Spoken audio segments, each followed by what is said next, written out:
we stayed in there when the bad part of the storm. When the storm really hit. Yeah. Yeah. And it was like,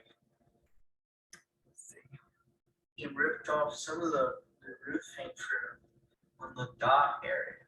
Really? It wasn't that stable, apparently, because it got ripped off as far as the roofing. My dad was afraid he was about to, like, fly into the window and hurt us. Mm-hmm. He was about to save his life going to the front door, away from the windows. It was scary. It was scary. No audio. Share content. I had to help my dad clean up some nails and stuff Yeah. on the gravel road because we didn't want to get a flat tire. Oh yeah. Because no service during after the storm. Yeah. The last thing we were talking about was the acyl carrier protein, right? Yeah. That was it. We were Okay, talking that's what I thought. about what the function of the series. Oh, it's just How it was sometimes don't worry if that door's to help like the build I it never up. try that one. I did that one. Gotcha. Yeah. I was like, oh. Well, all the enzyme did its thing, Oh, no. right? Okay. Oh, Maris. Admit Maris. Okay.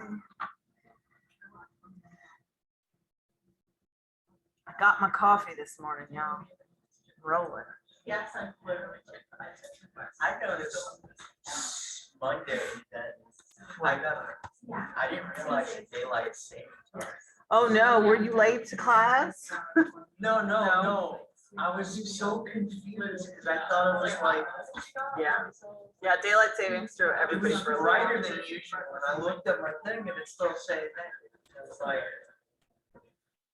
daylight savings time or? Yeah, I sort of forgot it was happening until it sort of Or happened. at the end of the day, like military, let's just say that. It ended, yeah. Well, daylight gaining time or whatever. Daylight gaining time. Yes, sir. Yeah. Got more sun now, so. It's a good thing. It's a good thing. Because we had been missing, my son likes to see the sunrise. And so it was getting to where the sun would rise and then he would get up, right? So it was good to kind of reset. So I thought when I get home, at 6, it was dark, yeah, but it was actually brighter, and I'm like, we're like, wait a minute. where the Good morning. Something It's right. so bright and Nicholsy. It should be bright. We won't tell. We won't tell. Stuff got cold. No, what happens in biochem stays in biochem. Come on. Come on. There's got to be some camaraderie here. No. Oh yeah, iClicker. Thank you. Hello. I forgot about iClicker. I was pulling it up. We were like, what is Dr. B doing? She's just standing there waiting. I just, like, that way I have a 10 minutes. That would be nice.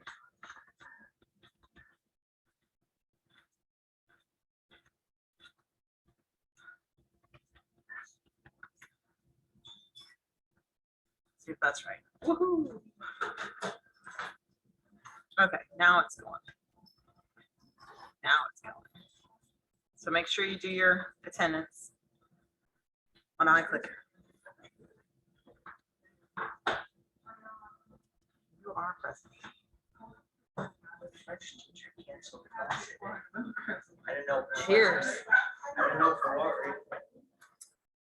We were supposed to have a review for the test, our test was first. So he's gonna move the review first, and then he's gonna move the test. Nice. All right, let's see. Are we close? Everybody's slow moving to this class. So what did the cupcake say to the icing? I like this one. I'd be muffin without you. I'd be muffin without you. Yeah. Okay, so don't forget to check in. And let me make this big. I can get to it. What? Oh. Come on. How do I make it bigger without fit to window? 100%. No, that's not it. There we go. Okay. full screen. All right, so we were talking about the acyl carrier protein, right? Yes. So what enzyme are we in? I'm about to start writing on the wrong thing. So which enzyme? We're in fatty acid synthesis, right? So we're in acetyl-CoA carboxylase. So acetyl-CoA carboxylase, let's go up one more. No, not one more, two more, right? That the acetyl-CoA carboxylase has multi subunits, right? And does a bunch of different things. And so what we're going to do today is go through that mechanism. Okay, oh, I got a chat. Okay. Yeah, Mara, send me an email. Absolutely, and I'll fix it. Okay. All right, so where were we? Here. Okay, so the acetyl-CoA carboxylase, right? I love this being on the iPad because I can like zoom into certain areas, right? Okay, so when you think about making a fatty acid, right? You're gonna have to turn something that's only 2 carbon units into something really long, right? So the very first step is that the MAT here, right here, is going to hook on an acetyl-CoA, and it's going to stick that acetyl-CoA onto the KS subunit right here. So it's the actual MAT that does this priming reaction, and it actually initially hooks it onto the acyl carrier protein, the ACP, but then immediately shifts it over to the KS subunit. So after the priming event is done, you have the acetyl-CoA attached to the KS subunit. Because so the acyl carrier protein is what's going to hang on to the growing fatty acid chain. And then this that's attached to the KS unit is what's going to be subsequently added in each of the reactions. Okay, so we're priming this massive enzyme, and this massive enzyme is actually a dimer. So everything that's happening here, we could redraw right next to it, and it would be side by side the same things happening. So we're only going to focus on one subunit, 1/2 of the dimer, because it's actually simultaneously growing 2 fatty acid chains at the same time. But for simplicity's sake, we're only going to look at 1/2. Okay. All right. So we've primed the KS with an acetyl-CoA, right? So does that mean that everything that is produced with this is double? Yes. So like, yes, but we're only going through and counting like one side of the dimer. Okay, so if you ask like how many MAP, we're not going to double that. You're not going to double that, because usually what I'm asking in those kinds of questions, it's a really good question, is like, okay, I'm making 1 fatty acid. What would be required to make 1 fatty acid? So And 1/2 of the dimer makes 1 fatty acid. The other 1/2 of the dimer that you don't see, that looks like another sort of C shape, right? This would be the other side of the dimer, would make a 2nd fatty acid. But typically I'm going to ask you just the mechanism for 1. Okay, that makes sense? All right. So we've primed our KS unit. That's our first thing. So we've attached our acyl unit here to the sulfur group on a cysteine on KS, right? All right. So the next thing that we have to do is that very first time, right? We don't have any starting material, right? So what's our starting compound that we're going to start linking carbons onto? And that's going to be malonyl-CoA. So malonyl-CoA is how many carbons? It's 3 carbons. And it's not going to be a perfect addition, because 3 + 2 would be 5. And that would give us an odd number, right? But that initial event, so let's see if we go down, right? We're going to hook malonyl-CoA to our acyl carrier protein. So the acyl carrier protein is going to have something that has 1, 2, 3 carbons attached to it. But then in that very first step, now this is going to be where we're going to start repeating things in this cycle. We're going to have a condensation reaction, and the condensation reaction is going to occur, and we're going to at the same time release what? Carbon dioxide. So we had a 3-carbon unit, a 2-carbon unit. We put them together. We release carbon dioxide. What is our intermediate? How many carbons in the intermediate? Beta ketobutyryl 4. So this is why, and the rest of it is just going to be modification of this 4-carbon unit, right? This is the initial step that makes that 4-carbon unit. So this is why we're going to build the fats in 2-carbon units. Right? Okay, so now the acyl carrier protein has the growing fatty acid chain. The next thing that we're going to do is we're going to reduce that intermediate. So what, let's go up here.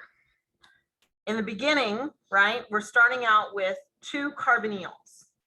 Y'all see that? 2 carbonyls. All right, so we're going to go through a reduction event. If we go through a reduction event, we're going to need something that's going to be oxidized, right? So what's going to be oxidized? And then what are we going to need in order to make that happen? We need NADPH. So it's just kind of a good idea to keep in mind the things that are going to be required for this reaction to go, so that we know the cost of making fats. Okay. So we go through our reduction event. We end now, we still have the carbonyl at the carbon that's closest to the sulfur group, but what happened to the farther carbonyl? Turned into an alcohol, right? But it's still linked to the acyl carrier protein. So the acyl carrier protein just kind of hangs on to it. And this is really, really important for metabolic enzymes, multiple subunit metabolic enzymes, because you don't have to worry about local concentration if you hang on to it and just pass it along this multiple subunit massive enzyme, right? Remember how we talked about in Biochem 1 that enzyme and substrate concentrations would drive reactions? Well, now, are we worried about that?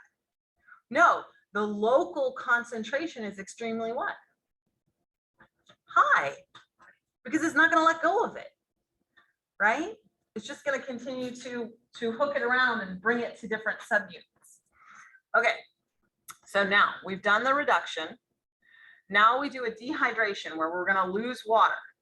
So when we lose water, we lose a hydroxyl and a hydrogen, and we end up forming an alkene, right? We have a carbon-carbon double bond. Y'all see that?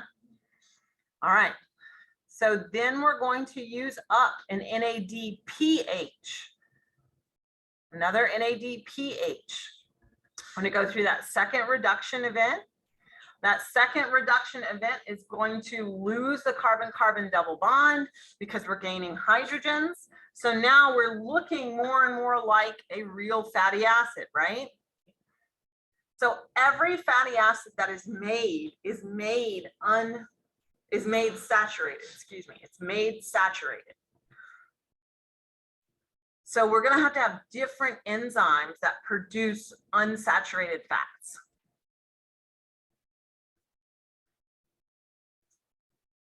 Okay, now we have this growing chain. It looks like the right structure, but it's just not long enough. So we're going to have to basically restart the cycle again. And so all we have to do is transfer that growing chain back to the KS unit. Then guess what happens? What comes in? Another malonyl-CoA. Malonyl-CoA comes in, and we keep going over and over and over and over again. And then we can grow our chain for however long we want to go. Okay, so when we're done with this, we actually have something that's attached to the KS unit, right? So we need to actually let it go. So that's the very next step, is that we're going to release it. So this is kind of just a similar breakdown of just one given fat. So we have our priming reaction, right? So this is without all the subunits drawn in. So it kind of simplifies things, right? So we prime it. What's attached to KS? After the priming event, what's attached to KS? Acetyl-CoA. Okay, so we're primed. So then malonyl-CoA will come in and bind to what? The acyl carrier protein. We're going to hook the acyl group that's on KS to what? We're going to hook the acyl group that's on KS to what? To the malonyl-CoA that's attached to the acyl carrying group. We go through all of our different reduction and dehydration events and all that, right? And what do we end up with? We end up with a fatty acid chain that is hooked to KS, right? And however many times you go through that cycle, it's going to tell you how long your fatty acid chain is, right? So after a total of 7 cycles, how many carbons do we have? This is a good question. After 7 cycles, how many carbons do we have? Count them. Take a second, count them. C16. Why is that not 8 cycles?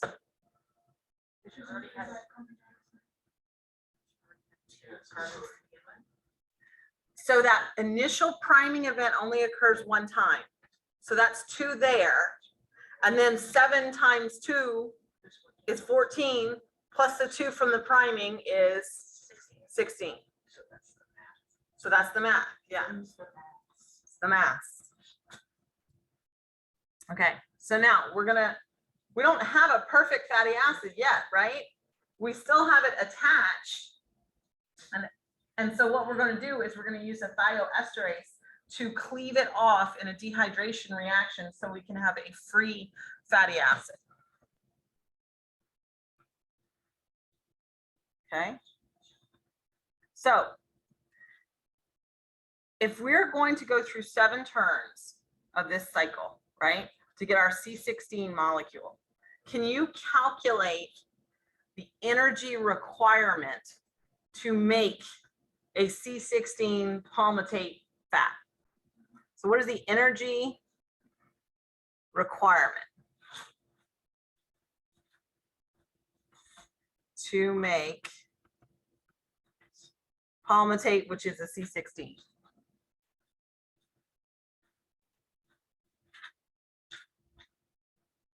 What are we going to need in order to make this happen? We're going to need ATP. So that's exactly right. We do need ATP. How many ATP? For every round, we're going to need 7 ATP. All right. What else are we going to need? We are going to need NADPH, but let's talk about what do we need the 7 ATP for? What are we making here? Think about the substances that go into the reaction. You're going to need acetyl-CoA.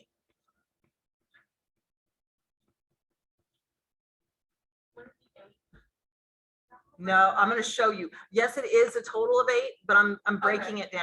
I'm breaking it down. No. So I'm trying to make malonyl-CoA. How many malonyl-CoAs do I need? 7. Malonyl-CoA, right? And I'm going to make 7 ADP. I'm going to make 7 inorganic phosphates. I also need, there's something else I need to make malonyl-CoA. Acetyl-CoA is a 2-carbon unit. Malonyl-CoA is a 3-carbon unit. Where's my other carbon come from? Carbon dioxide. Okay, so this is making malonyl-CoA, right? Which enzyme does this? Okay. Well, right, so which is a part of acetyl-CoA. Acetyl-CoA. I think like you get too involved in the KS and all that, and you forget it's the acetyl-CoA carboxylase.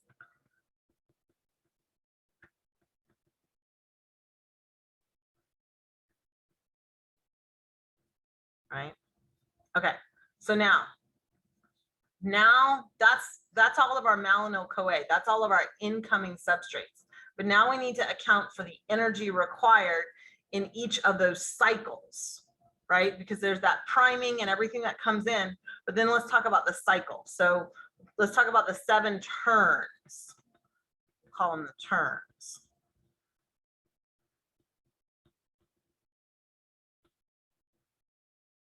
So we have to prime once with what? Prime once with acetyl-CoA. So if we prime once with acetyl-CoA, that's 1 acetyl-CoA unit. Plus what?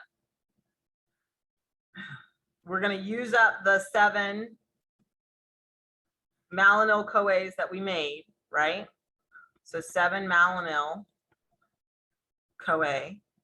Then what?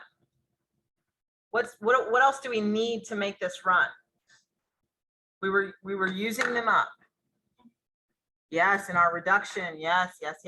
So I need how many? 2 for each turn. 2 for each turn. So how many turns am I doing? 7 turns. So 14 NADPH. You also, I didn't say it explicitly, but you also need 14 protons. Water, you're actually going to make water, but you need that water in the final cutting off process. So when you make this, you're going to make your 16 carbon palmitate, plus you're going to make 7 CO2, right? Because you're kicking off CO2 every time. You're also going to make acetyl-CoA, not acetyl-CoA, you're going to make CoA, right? Because you keep dumping off CoAs as you transfer the acetyl off of the acetyl-CoA, right? Yes? So we'll make 8 CoAs. We're going to make 14 NADPs. And then we're actually going to make 7 waters minus 1 water to cleave it off the enzyme. Minus 1 water to cleave off enzyme. Does that make sense? So it's really 6 waters that get made.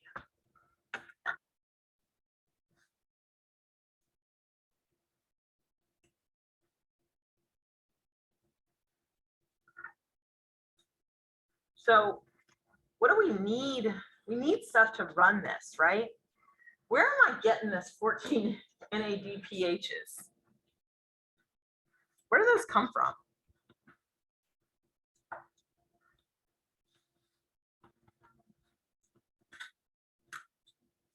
Oh, the pentose phosphate pathway. And you're going to get them from the citrate shuttle,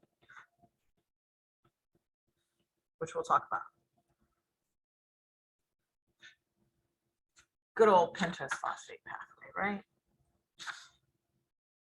So palmitate is the product of fatty acid synthesis in most cells. And then it's used as a substrate for elongation, for a desaturation, to produce all the different fatty acids that we find in the body. Okay, which is perfect because here are elongation enzymes. So if you want to make something that is longer than palmitate, this is the enzyme that you're going to use. So it's found in both the mitochondria and it's found in the ER. And so this is mitochondrial and ER. In animals, we find it in the ER. And so the coenzyme A of the malonyl-CoA actually ends up functioning as the carrier molecule instead of an acyl carrier protein, right? But it's basically the same thing. So you undergo condensation reactions in order to hook additional malonyl-CoA units to the palmitoyl-CoA. And then you go through that same reduction, dehydration, reduction again. And then your thioesterase cleaves off the CoA, and then you have longer fatty acids. So it's a really similar mechanism, really, really similar mechanism. Okay. Desaturating enzymes, these are also bound to the ER. And what they're going to do is they're going to use O2 to strip off 2 electrons from your fatty acid substrate. And if I pull off 2 electrons, what am I going to end up with? A carbon-carbon double bond, right? And so that's the example that we're showing here. So there are coupled redox reactions, really similar to things that happen in like the electron transport chain, right? Coupled redox reactions. So what's kind of interesting is that animal cells lack certain desaturating enzymes that can add carbon-carbon double bonds to things that are distal to carbon 9. So we can do carbon 9, but we can't do anything distal to carbon 9.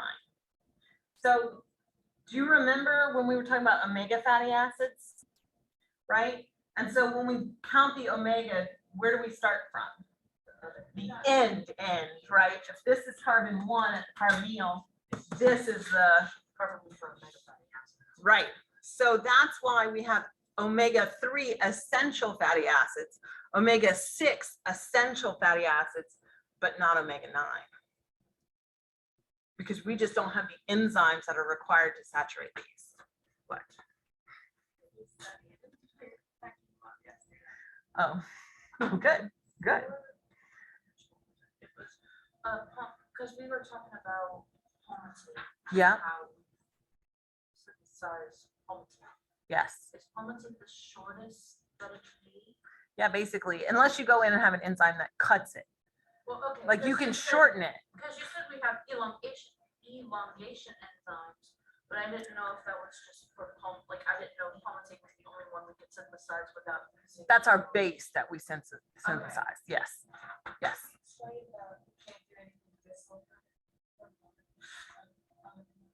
What do you mean? We can do 9, but we can't do an omega-3. So like 1, 2, 3, let's put a double bond here. We can't do that. We can't do 1, 2, 3, 4, 5, 6. We can't do that. But we can do, and it actually, the count, because this is the triangle, right? This is 9, but if you count inwards, it's the same, just because it works out that way. No. Yeah, that's why omega-3 and omega-6 are a big deal, because we can't make them. Right, we have the enzymes that can saturate at carbon 9, but we don't have the enzymes that can saturate at omega-3 and omega-6, which is why they are essential. Not why they're omegas, but why they're essential. Omega is just a nomenclature. Saturate doesn't put like break down for me. Wouldn't that be- Desaturating. Okay, Yes. What did I say? I said saturate. Desaturating. We don't have the desaturating enzymes. We don't have the desaturating enzymes that convert it from a saturated fatty acid to an omega-3 or to an omega-6 unsaturated fatty acid. Sorry. Yeah, better? Okay. All right. So now we're making fatty acids, right? So what are the different kinds of uses for fatty acids? Well, we know we can make triacylglycerides, right? So what are the components of a triacylglyceride? A glycerol and 3 fatty acids. So what do you start out with when you synthesize a triacylglycerol? Usually glycerol or dihydroxyacetone phosphate, either one would work as a substrate. If you start with glycerol, you're going to phosphorylate it, right? If you start out with dihydroxyacetone phosphate, you're going to go through a dehydrogenase reaction and lose that double bond there, right? But in the end, you end up with what? Glycerol with one phosphate group attached. So glycerol 3-phosphate. Okay. So what we're going to do is we're going to add our fatty acids one at a time to the glycerol backbone. You're always going to add from the farthest carbon from the phosphate group first. And then you're going to add the next one to that middle carbon. And so if you look, what do we have here? We have phosphatidic acid. Phosphatidic acid is really important. It has 2 fatty acid groups and then a phosphorylated third carbon in the glycerol chain, right? So I know that I'm making in this pathway, I know that I'm making triacylglyceride. So I know eventually I'm going to replace that. But what is that really important for, this phosphatidic acid? Phospholipids, right? Because we said all phospholipids have 2 fatty acids, and then we have a phosphate group, and then we can attach our groups to the phosphate. Excuse me. We attach our groups to the phosphate, and that tells us what kind of phospholipid we have. So we know that we're going to shunt things off here to go make phospholipids, right? But that's the precursor. So the farthest carbon from phosphate, that's always going to be the SN1 carbon position. Yeah. Okay, so now back on triacylglyceride, right? So now we have to get rid of the phosphate group. So we're going to have a phosphatase come in and kick out that phosphate group. And then we're going to add in our very last fatty acid. And so now we have a triacylglycerol, right? Okay, so that's making triacylglycerols. So now we want to switch over and say, okay, we want to make membrane lipids. So what are our membrane lipids? Phospholipids, right? But now we can make all kinds of different things. So if we start with that same phosphatidic acid, remember, 2 fatty acid tails, and one of the N carbons has that phosphate group. So depending on what you add is going to tell you what kind of phospholipid you have. But you have to have some kind of priming event. And this right here is the priming event. So this priming event, do you remember when we were trying to add glucose to glycogen? We're trying to build glycogen. And so how did we prime the glucose molecules? Could we add a straight glucose molecule to glycogen? What did we do? We added a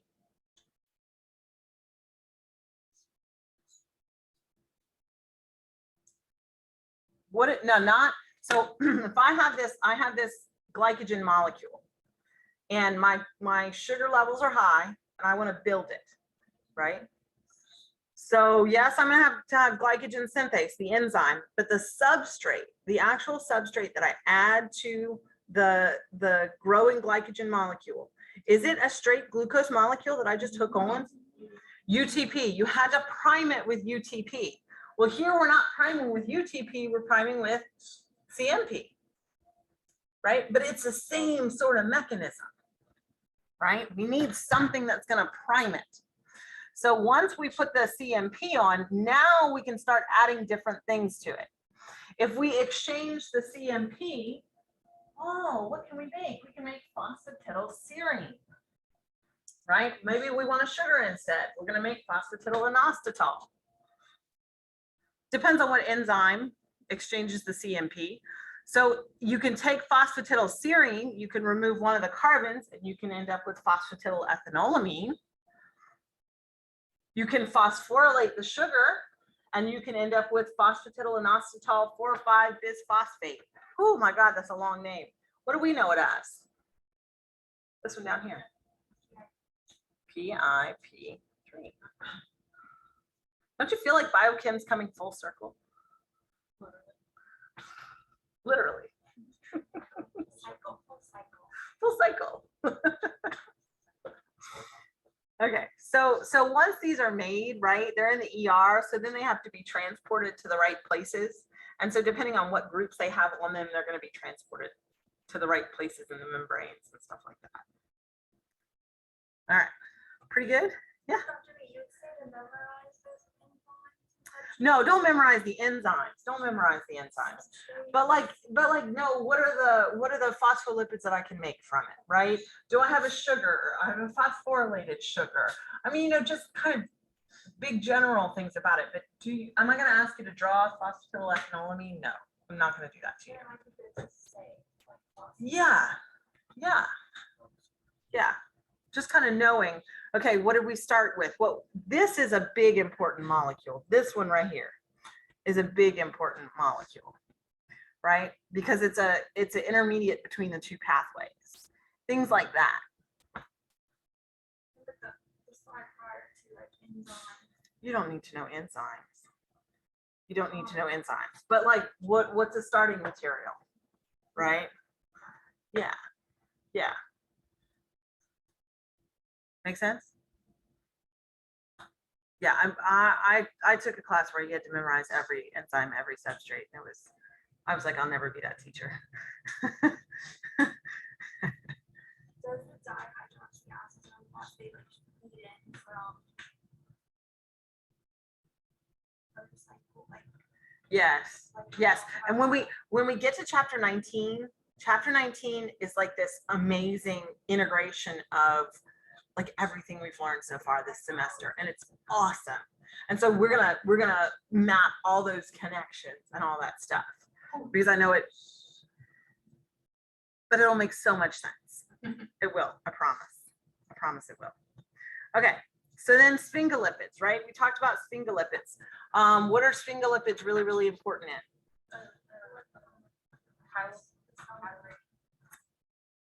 The what? The round things that go into the back of our. Choliomicrons. Choliomicrons. I don't remember the name. Yeah. Okay, so if we're gonna make sphingolipids are a little bit different, right? Are we starting? what is the answer, Dr. B? Oh, there are multiple things that sphingolipids. So all the answers were good. Okay, so sphingolipids are not, they don't have that glycerol backbone, right? So we're gonna start with palmitoyl-CoA, right? We start with one fatty acid. And then what we do is we add a serine to it. So when we add the serine to it, now we have our precursor molecule, right? So then we kind of alter our precursor molecule and we add a second fatty acid to it. So we're going to basically have a fatty acid on either side. And so we end up with our precursor for all of the sphingolipids, which is ceramide. And you don't have to worry about a whole lot of detail on that. The one thing that's really interesting, the one sphingolipid that I think is really important, is the one that's used to cover the myelin sheaths on our nerve cells, right? So once you start with ceramide, right, you can have sphingomyelin synthase, and the sphingomyelin synthase adds that additional glycan group, and so we have sphingomyelin. So that's the one that's on the outside of those nerve axons. But you also have some other sphingolipids that are found inside the brain and in different parts of the brain. And so you have the cerebrosides, right? Cerebellum, cerebro, all talking about the brain. But the ones down here, these are more of the peripheral nervous system than the central nervous system. Central is brain, spinal cord, and then peripheral is coming out from that. Sphingomyelin. And the lacto.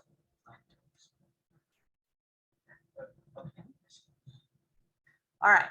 So do you remember when we were talking about making fats, right? And we said you needed NADPH, right?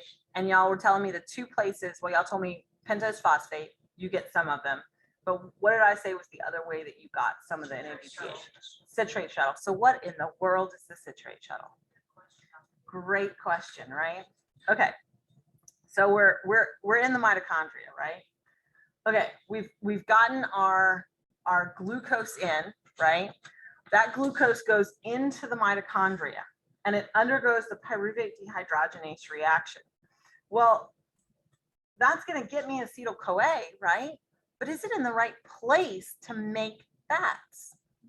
No, right? Where does fatty acid synthesis occur? In the cytosol. So because most of the acetyl-CoA that's used in fatty acid synthesis is actually generated in the mitochondria, we got to ship it out, right? So the same thing's true, right? Because we have a very high energy charge of the cell, citrate cycles inhibited. So we're going to pile up citrate, right? Okay, so citrate is going to get shipped out. Citrate is going to get broken down by citrate lyase into two things, oxaloacetate and acetyl-CoA.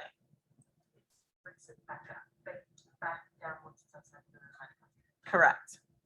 So we have oxaloacetate and acetyl-CoA. We know that we use acetyl-CoA and malonyl-CoA in the acetyl-CoA carboxylase and then fatty acid synthase reactions, right? That's what we talked about in lots of detail. And we eventually get to palmitate.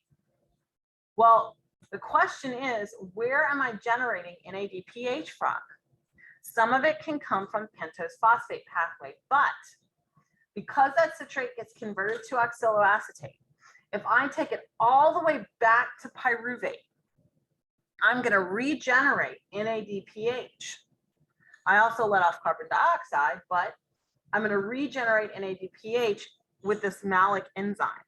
So now that I'm back to pyruvate, I've supplied NADPH to fatty acid synthesis, and I can ship my pyruvate back into the mitochondria.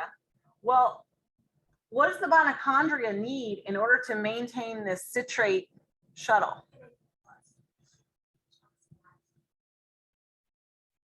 You need a couple of things, but one of the things here, if we go all the way to pyruvate, is that we can convert that pyruvate, that mitochondrial pyruvate, back into oxaloacetate, because oxaloacetate is required in order to convert acetyl-CoA back to citrate. Yes, sort of convoluted, but I feel like it's very much like cell recycling. Is it only called the citrate shuttle? Like you wouldn't say the citrate valley shuttle? Just the citrate shuttle. And then Maybe you'll find it other places. And then just the malate shuttle. Mhm. And the pyruvate shuttle. Mhm. Yeah. Yeah. Not like malate's party, not like No. No. Okay. So the one thing that they don't show on this, right? Well, they sort of do. So this is really important, right? But this is only going to happen when your energy charge is high, because this is going to consume ATP in order to make it run. So you're really only going to use this shuttle when your ATP levels are very high, when you have a high energy charge, and that makes sense. That's when your body's going to be preparing for winter, right? And you have the energy in order to do that. All right, so how do we regulate this? So the primary control for fatty acid flux, the primary control is by our acetyl-CoA carboxylase. So write that, primary control, fatty acid flux. What do I mean by flux? Either synthesis or degradation, right? Our flux is controlled by acetyl-CoA carboxylase.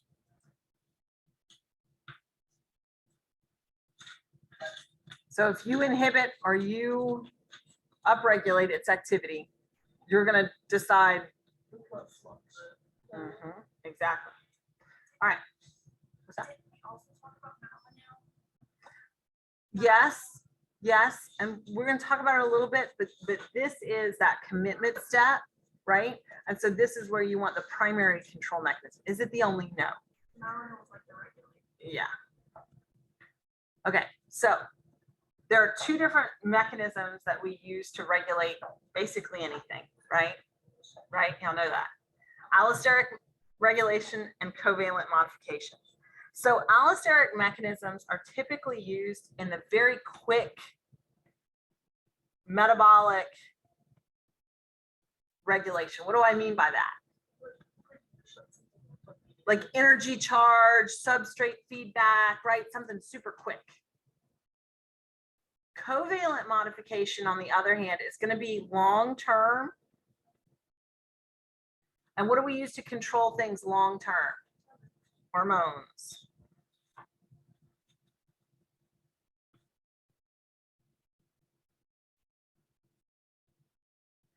So the actual enzyme that does the covalent modification is the AMP activated protein kinase. If it's a kinase, what does it do? Phosphorylate. It phosphorylates. So this adds a phosphate to our acetyl-CoA carboxylase. So before we look at all the diagrams, I kind of want to give you the main take-home points. If acetyl-CoA carboxylase has the phosphate group attached, if it is phosphorylated, then it's going to be monomeric and it's going to be inactive. If it does not have a phosphate group, then it's going to be able to polymerize or be polymeric, and therefore it's going to be active.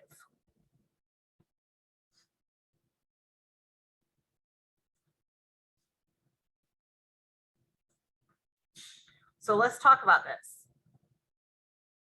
If I want it to be active, what kind of enzyme what kind of hormone do I want to produce? If I want active, oh my God, acetyl-CoA carboxylase.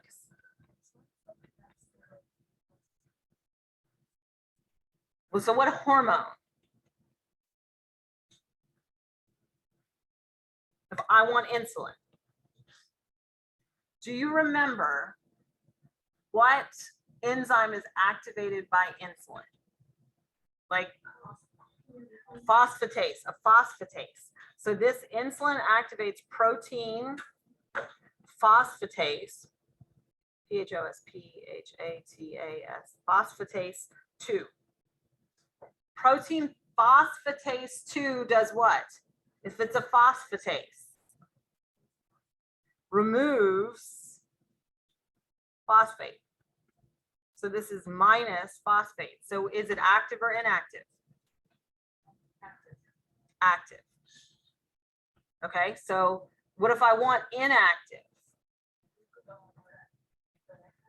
I'm going to put glucagon or epinephrine. Glucagon or epinephrine are going to stimulate what kind of a protein, what kind of an enzyme? A kinase. And this is, it's not kinase A, it's the AMP activated protein kinase, so AMPK. AMPK is going to add our phosphate group. If we add the phosphate group, it is what? Inactive.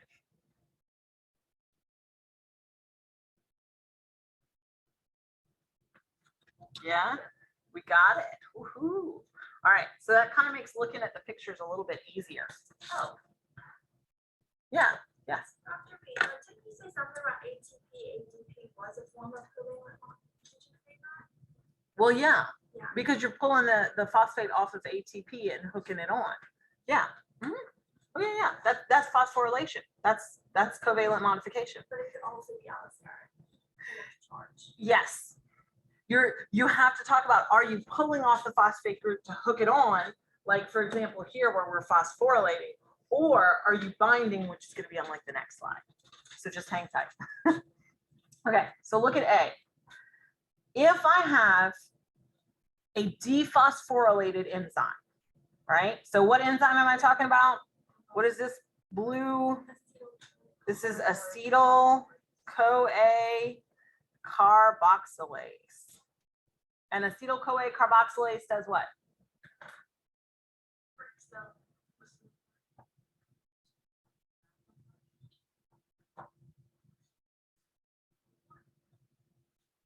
Forms, what are we making with it? Like what is this the key enzyme in the pathway to make fatty acids? So this makes fatty acids. I think it's just important to, as we go along and we're talking about all these little details, that you keep the big picture in mind, right? Okay, so we're making fatty acids. If acetyl-CoA carboxylase is active, we are making fatty acids, right? Okay, so look at A. If we have acetyl-CoA carboxylase that is bound to palmitoyl-CoA, what is palmitoyl-CoA? That's my product, right? Of fatty acid synthesis, right? This is a product of fatty acid synthesis. So what kind of inhibition is happening there? That's feedback. The product regulates the production, absolutely. Okay, so now you got to think about the other thing. What do we need in order to make this run? We need citrate. So the more citrate you have, the more active the enzyme is going to be, right? If you don't have enough substrate, it shouldn't run. You should use your glucose for something else. Okay. All right. So do you see how A is what kind of regulation? Allosteric regulation. Okay. That's metabolic, right? Substrates and products, feedback inhibition, that kind of stuff. Okay, now look at B. B, I'm actually making a covalent modification in addition to some allosteric regulation. So look at the top of B. B, we have inactive monomers. Why? They're phosphorylated. Okay, so if I want to dephosphorylate them and make it an active enzyme, what's going to happen? I'm gonna make what? I'm going to make insulin. I'm circling the wrong thing. I'm going to make insulin. Insulin is going to stimulate protein phosphatase. Protein phosphatase is a phosphatase, so it's going to take the phosphate groups off and going to make it active. Now, that is true whether or not it is bound to citrate. It will still make it an active polymer. What if I haven't eaten in a while? Do I want to make fatty acids? No. So I'm going to make glucagon. When I make glucagon, I'm going to stimulate AMP activated protein kinase, or AMPK, right? AMPK. Correct. Phosphorylates the enzyme, makes the enzyme inactive. Now are we making fatty acids? No, we are not. Because we haven't eaten in a while, right? It's the right thing to do. Okay, so the question is then, how does AMPK work? So if we look at AMPK, AMPK is regulated by allosteric mechanisms. So if AMPK is inactive, then we have ATP bound to the AMPK molecule. When ATP gets exchanged for AMP, because it's AMP activated protein kinase, right? When AMP is bound, you now have a partially active AMPK molecule, but it induces a conformational change in the molecule that allows it to be phosphorylated.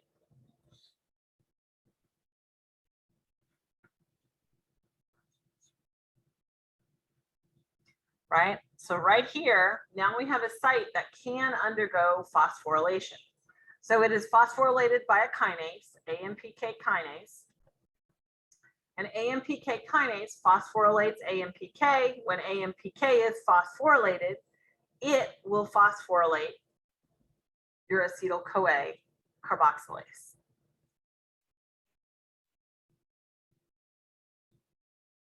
All right, now what happens when energy charge gets high? AMP goes away. What happens? Now we bind ATP, right? So we have high insulin. So do we want to have phosphorylated? If we have high ATP, do we want to have phosphorylated acetyl-CoA carboxylase? No, right? We want it to be active. We got a high energy content. So we want to go and say, hey, let's prepare for winter and go make fatty acids. Okay. All right. So this is kind of our big overall picture, right? And if you kind of take into account all the different forms of regulation. So remember we had covalent hormonal regulation, right? That's one thing. Now we have allosteric, and our allosteric is AMPK regulation, citrate regulation. So if you look here, can you see where citrate is? Right? How should citrate affect acetyl-CoA carboxylase? If I have high acetyl-CoA, I make lots of citrate. Citrate gets pumped out through the shuttle into the cytoplasm. It should activate acetyl-CoA carboxylase, right? Got that? All right, so the next thing is malonyl-CoA. If we have lots of malonyl-CoA, what should happen?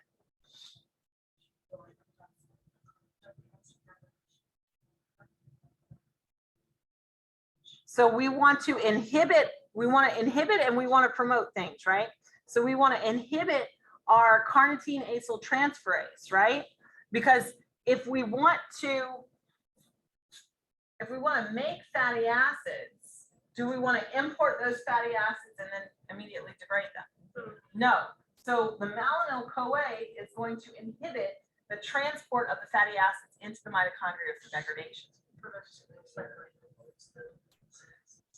And it's going to promote synthesis because it's a substrate. It's a required substrate. If you don't have enough of the substrate, is it going to go? No. Okay.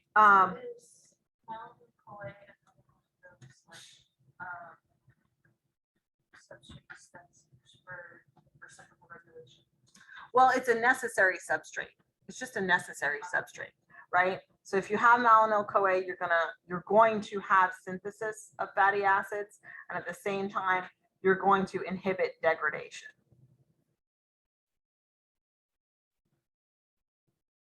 Okay, what's our other place where we have some regulation going on? Fatty acetyl-CoA, okay? So if fatty acetyl-CoA levels are high because we've had a big dietary influx, right? What's going to happen? It's going to inhibit synthesis because we just ate a bunch of it, right?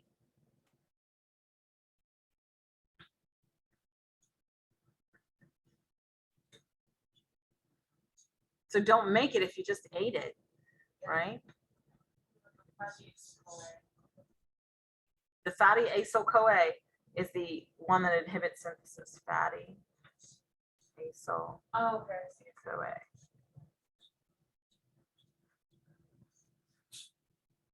So if it's high due to diet, goes through degradation because you ate it. You want to degrade it. Prepare for winter. Prepare for winter. Your poor body's always preparing for winter. All right. Y'all ready for some cholesterol? Yeah, cholesterol is cool. So cholesterol is really important, right? I think cholesterol gets bad rap. It's really, really critical in our cell membranes. It's really, really critical in cell signaling. But it gets the bad rap. Why? Bad for your heart. So it's a big contributing factor for cardiovascular disease. So you have to be very, very, very, very tight in your control of cholesterol metabolism, right? So where are you making cholesterol? In the liver. You're making cholesterol in the liver. Then it's transported,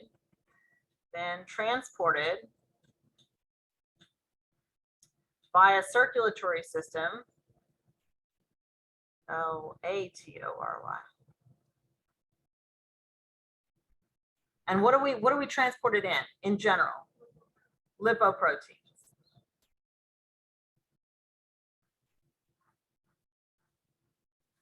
As long as it's safely delivered and then incorporated correctly, it's all good, right? Or what could it be used as?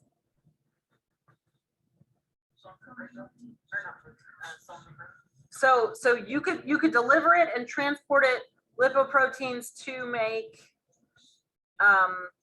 lipid, we'll say membrane. That's one thing that could be done, right? Then what else could we do? What could happen? If we make it, what else do we use it for? Hormones.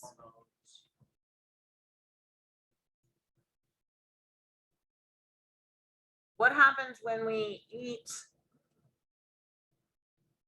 insoluble things? We need to make bile. So to make bile acids.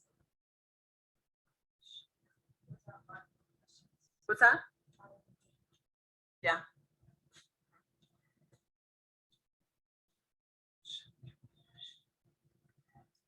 So if you end up having too much in the circulation, it's not being used properly, it's going to end up leading to atherosclerosis and then plaque formation, and then plaques will break, and then you get clots, and then you get a heart attack, right? So when we talk about this, we're going to talk about the synthesis of cholesterol, and then we're going to talk about basically how we can target that pharmaceutically, right? That's a big industry. We call those statins, right? That's huge. Statins, y'all heard that before? No? Yeah. That's it. It's all right. And so for COVID patients? Because in my chart, it tells me that I'm due for a statin therapy. I want to know more about that. I don't know about that. Okay, so where do we get cholesterol?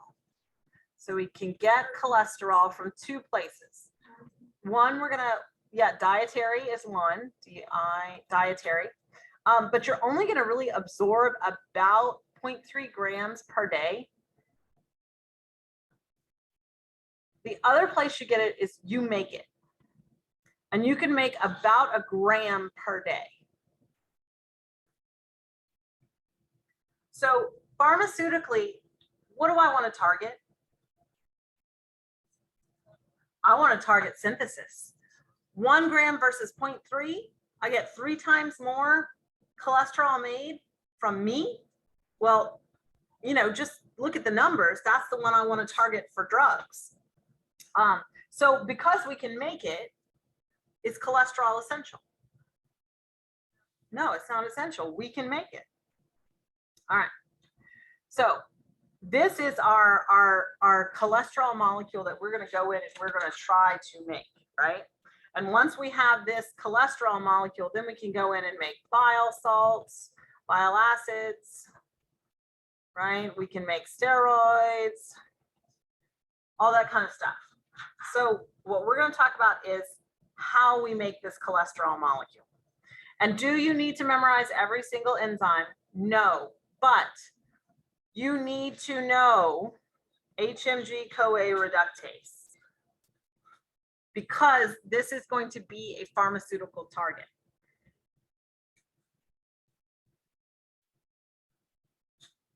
So we start with acetyl-CoA.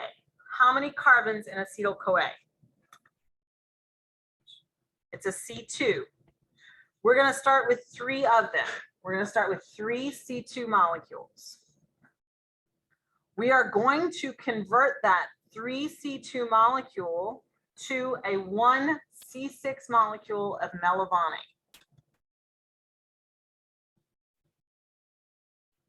Okay. We're going to take that melavonate. We are going to phosphorylate it, and we're going to lose a carbon from it. So we go from a C6 to a C5. Now, this C5 molecule, isopentenyl pyrophosphate, Why is it pyrophosphate? It has two. Now, eventually we're going to cleave this off and then it's a pyrophosphate. So then we can separate it and we can use that negative delta G value to drive the reaction, right? Very common thing. But do you see this? This is a standard isoprenoid unit and it can be used to make chlorophyll, vitamins, quinones, all kinds of stuff, right? So this is a really good precursor molecule that can be shunted out depending on what the body's needs are, okay? But we want to go and make cholesterol. So let's keep going down and let's make cholesterol.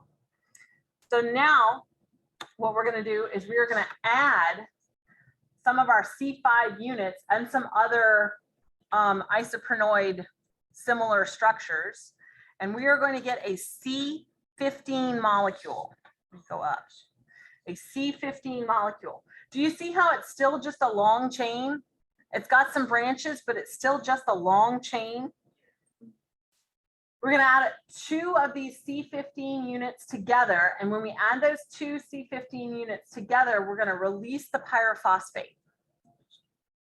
So 2 C15s, here's our 2 C15s are going to make 1 C30 squalene. But squalene is still a long chain carbon molecule. Cholesterol has rings. So then we're going to go through a couple of steps and we're going, they're enzymes that create cyclic molecules from straight chains. And we're going to make the ring structure. This is our cholesterol nucleus, right? And we're going to make cholesterol.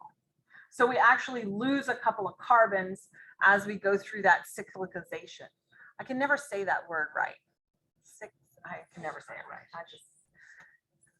Yeah, see, it just sounds weird. Doesn't it sound weird? It does. Oh, to the stages? Here?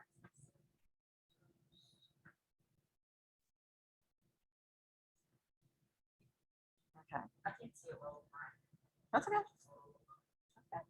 All right. So if we kind of break down what's happening, do you have to know every single step? No, but this slide you do sort of have to know. Okay, so this is where we're targeting in drug therapy because we're targeting synthesis, right? So we start out with acetyl-CoA. Before in this slide we just said we had 3 acetyl-CoA units and we made melavani, right? Okay, so it's actually a 3-step process. In the first step, we're going to link 2 acetyl-CoA units with a thiolase. Right? So now have how many carbons? 1, 2, 3, 4 carbons, right? Then we go through HMG-CoA synthase. HMG-CoA synthase is going to add in that last acetyl unit. And now that we have the 3 acetyl units together, we're going to go through a reductase. So that reductase is actually going to give us that precursor of melavani that we need. If it doesn't go through the reductase, it can't be used in cholesterol synthesis. So if we block this very last step, this rate limiting step here of the HMG-CoA reductase, we can prevent the body from making its own cholesterol. That's what starting drugs are. Yeah. What, do you know what HMG?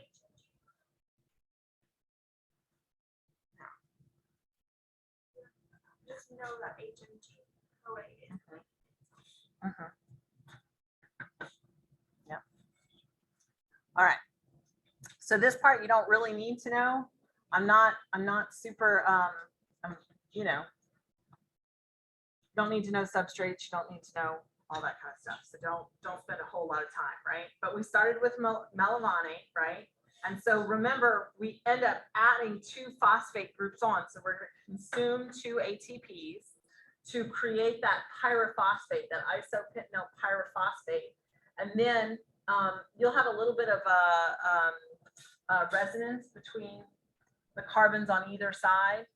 So that double bond can be on either side of your methyl group there. But the important thing is that you have those 2 pyrophosphate units that you can then kick off and then use to separate and drive the reaction. Okay.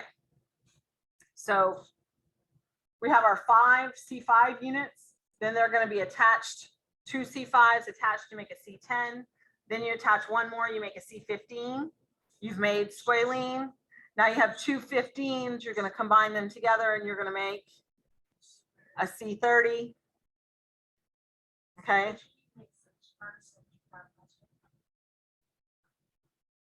The farnesyl is the 15. The squalene is the 30. So like general, but you don't have to know like all the enzymes. Please don't memorize all the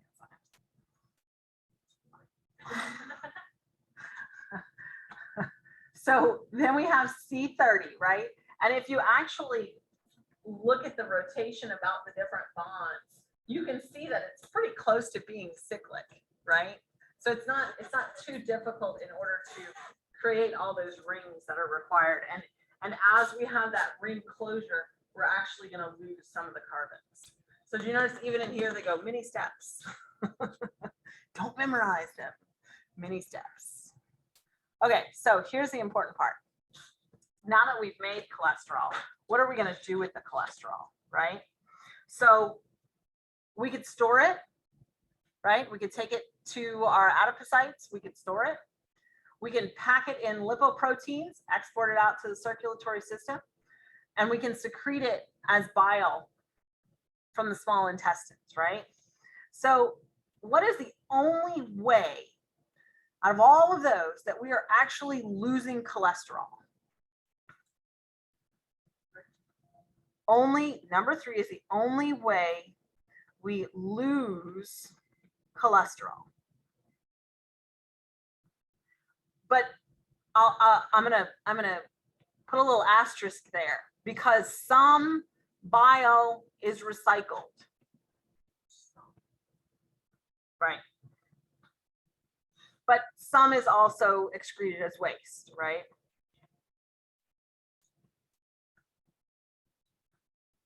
So there's actually a supplement on the market that you can consume. It's a resin that binds to the bile in your digestive tract. And so the more bile it binds to, what does your body do?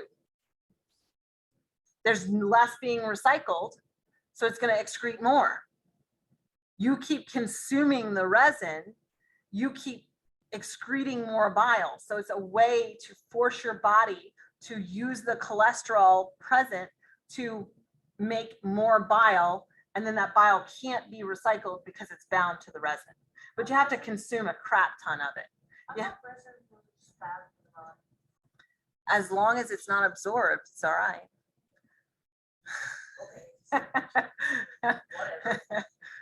So, but you actually have to consume quite a bit. What's that? What do you have to, how much do you have to take? No, I was thinking there has to be like some side effect. It'll pass through. You're gonna excrete it out. It's all right. You're gonna excrete it out. All right. And this is just the pathway to bile. I don't care that you know that. Whatever. You gotta be able to cut some stuff, right? All right. So what happens to the triacylglycerols and the cholesterol that we want to ship out? We're going to put it into lipoprotein particles and we're going to put them in the circulatory system, right? So the problem with that is that the lipoproteins are basically going to, if you have too much cholesterol, right, they're going to end up binding to the inside layers of your arteries. They get oxidized. When they get oxidized, they trigger an immune response. And so this immune response sends a certain cell type to this cholesterol-rich area and starts trying to eat it up, but it doesn't really work. Just kind of kills the cells, makes it even worse. You have a bigger immune response, right? And so all of this cholesterol and lipoproteins gets basically stuck in between the outer layer of the artery and the next inner layer. And so this is the plaque formation, and the plaque keeps getting bigger and bigger and bigger until it gets to a point where it occludes, the entire opening of the artery. But the bad thing is that when it gets pretty occluded, because of the force of the blood flow on it, it can actually rupture the plaque. When the plaque ruptures, now you have this uneven surface that red blood cells will attach to. The red blood cells attach to it, a clot starts to form, and that's why you have a heart attack. So a lot of times people who have heart attacks and they go in and they say, oh, we're going to check your vessels. Oh, this one was 80% occluded. This one was 90% occluded, right? They're not going to be 100% occluded when you have the heart attack. They're going to be close, right? But not 100%, because typically the clot forms because the plaque has broken. Kind of interesting. Okay. So when we talk about the different lipoproteins that are going through your circulatory system, right? We talk about the Apo Lippo Proteins. These are the ones that have that hydrophobic core, and then they have the proteins on the surface, right? The different kinds of proteins. And so you have surrounding it, those proteins are embedded in a phospholipid monolayer. And in between those phospholipids are cholesterol, right? And so they can have different functions, right? They can serve as signaling molecules, but they can also deliver triacylglycerides and things like that. But if you look at the ratio of lipids to proteins, it's going to be different, right?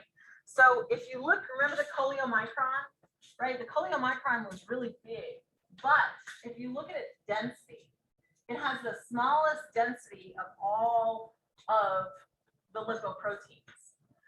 So it doesn't have a whole lot of proteins on it. It's more lipids. So look, it's only 2% protein. As you go across, what happens to the percent of protein? It gets bigger and bigger and bigger, right? So this is where your low density, high density, have you heard this?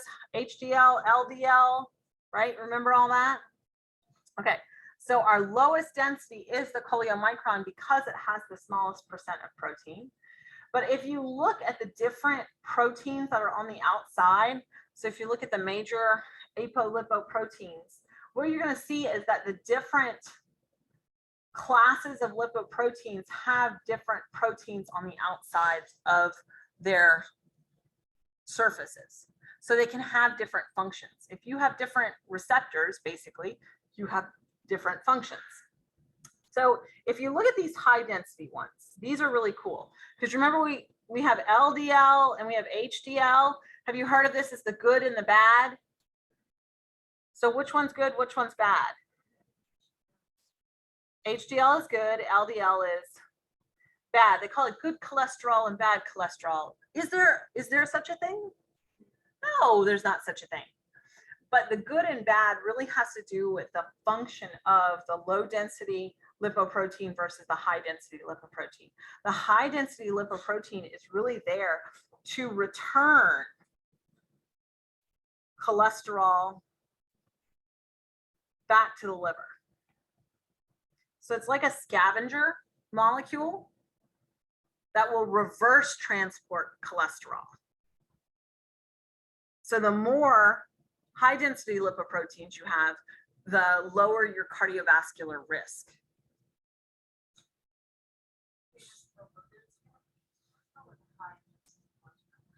The high density returns it. The high density is good. The high density is good.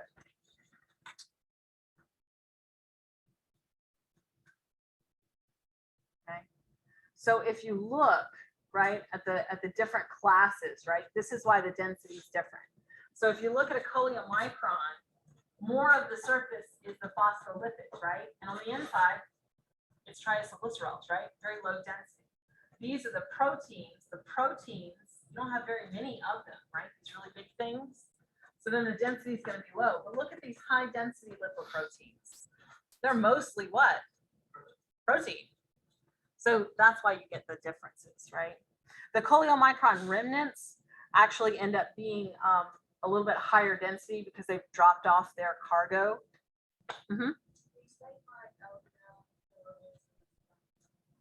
Well, low density is delivering.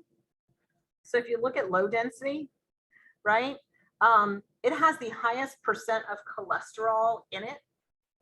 So So it is delivering cholesterol out. So if it gets stuck on your arteries and that kind of stuff, right? It has the most cholesterol, so it's going to have the biggest effect. So the more you have of it, the worse it is for your cardiovascular health. So if you have high LDL, then you have a high risk for cardio events, right?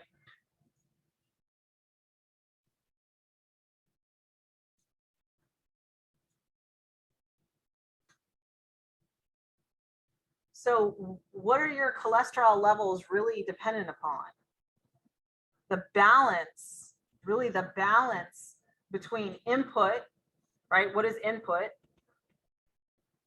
Diet and synthesis, right? Then cholesterol recycling,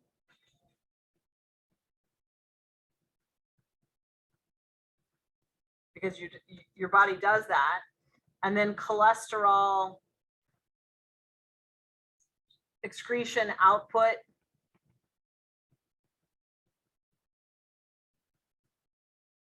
So you could put bile behind that. So, and recycling is anything that goes back to the liver. So that's circulating and that's bile going back to the liver.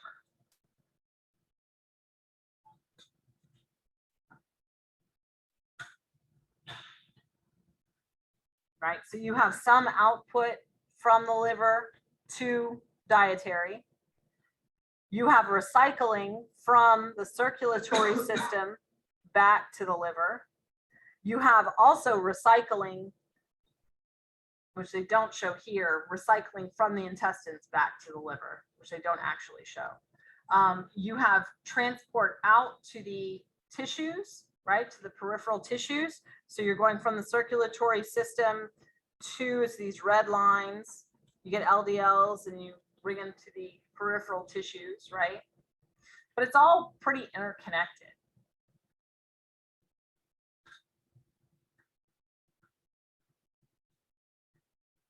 Okay.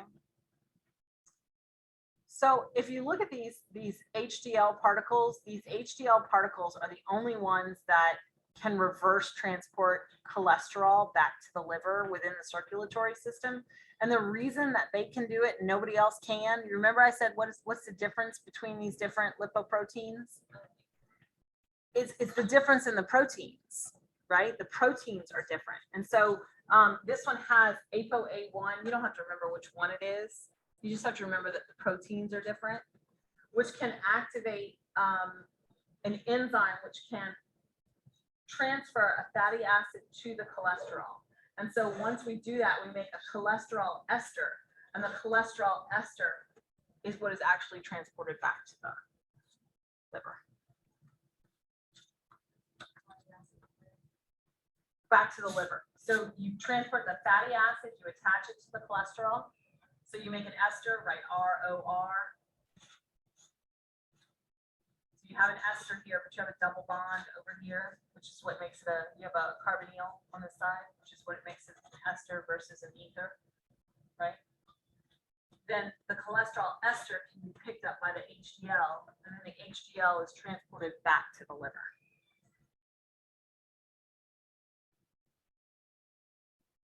So then the question is, how does statins work, right? Well, here's cholesterol homeostasis. This is really important. So if you look, there are 3 different colors on this diagram. I want you to write yourself a little key. So the black ones, we're going to go over first. The black ones are the endocytosis of LDLs, right? So if you look, here's an LDL particle.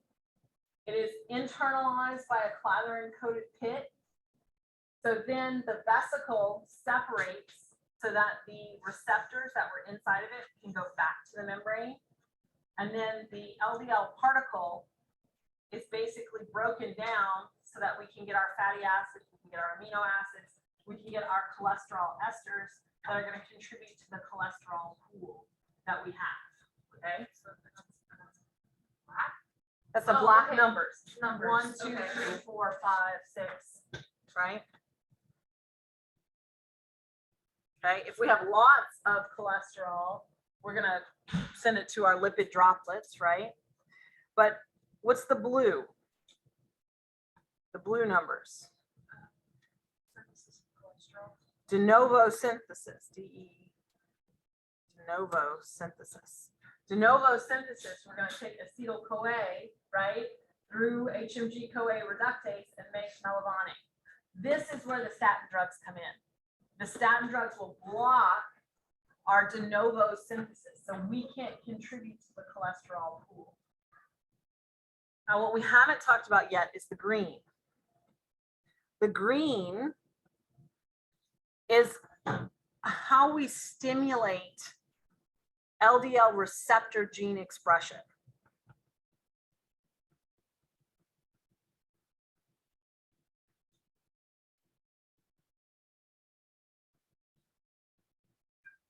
So these receptors up here at the top of the cell that are binding to LDL particles, if we don't have a whole lot of them, even if LDL is circulating, we won't pull them out. So basically, if cholesterol levels are low, you're going to send a transcription factor in to express the LDL receptor. LDL receptor goes to the surface and we have it. People who have overexpression of this, like 5 times normal, at like 5 or 6 years old, they'll start having heart attacks. Yeah. So you can actually use this as another target, right? So if we inhibit synthesis, right, what's the body going to do? We can't make it. Body's going to say, I need to internalize more of it.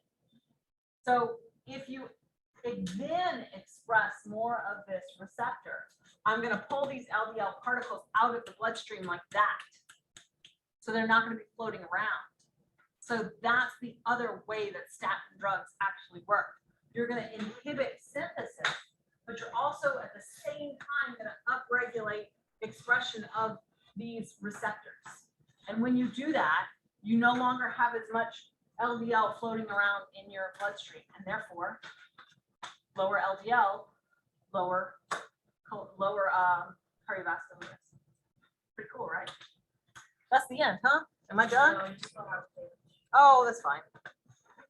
Don't worry about that. I want you to understand this. This is what I want you to understand. So you don't worry about the last 3 slides. We'll talk about it Thursday. Thursdays. Yeah. Yeah. Thursday. Yeah. Yes, we have class Thursday. What are we doing Thursday? Test Tuesday. Oh, God, okay. We're gonna do. We have all those questions to do. Oh, I'm so sad that I missed the appointment because I looked at the calendar and the only thing that works is after the test. Well, I have. Hold on. Let me see.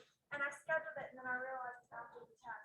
So that would be stupid because I want to look at what I got wrong. Wrong. Yeah. So Maris, if you do you need anything, you good?